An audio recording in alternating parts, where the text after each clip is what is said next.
Pour circuler en sécurité, respectez les règles.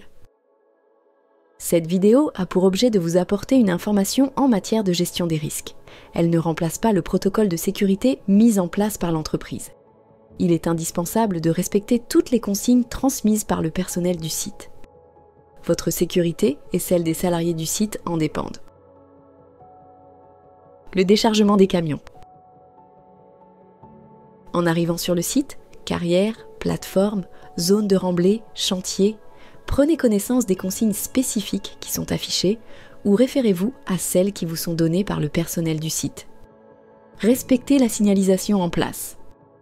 Avant de se présenter sur la zone de déchargement, la benne peut être débâchée. Toutes les opérations de débâchage doivent se faire depuis une aire dédiée mise à disposition sur le site. Attention à bien respecter les 3 points d'appui lors de la descente et de la montée de votre cabine. Pour rappel, si vous descendez de votre véhicule, le port des EPI est obligatoire. Le casque, les chaussures de sécurité, le vêtement haute visibilité et selon les préconisations sur site, des lunettes de sécurité et des gants. Le déchargement est une phase sensible lors de laquelle vous pouvez rencontrer 3 types d'accidents. Le contact avec un obstacle aérien, le choc et ou l'ensevelissement lors de la manipulation des portes, le renversement de la benne. Pour limiter les risques sur la zone de déchargement, le stationnement se fait à distance de toute ligne électrique, sur un sol stable, horizontal et non glissant, sauf en cas de présence d'un portique anti-renversement. Lors de toutes opérations de déchargement, il est nécessaire de tenir compte du sens et de la force du vent. En cas de conditions climatiques défavorables, les opérations de déchargement peuvent être interdites. Le frein de parc doit être impérativement actionné lors de phases de déchargement et en cas de descente du camion. Une distance d'éloignement de 15 mètres minimum avec tout autre camion et engin, à droite comme à gauche, doit être respectée, et la benne disposée à 5 mètres minimum au bord de la verse. Avant de lever la benne, vérifiez que toutes les roues posent au sol et veillez à bien aligner la benne et le tracteur avec les rétroviseurs. Attention à ce qu'aucun piéton ou véhicule ne se trouve derrière la benne et dans la zone d'exclusion des 15 mètres, à droite comme à gauche.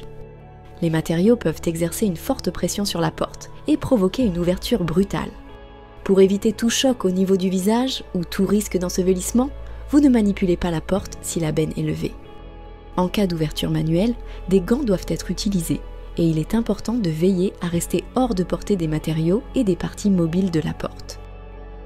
Si les matériaux sont collants, ne grattez pas si la benne est levée. Pensez à la baisser avant sans à-coups et videz benne à plat avec des moyens adaptés. Aucun déplacement benne levée n'est autorisé. Il ne faut jamais secouer la benne en charge.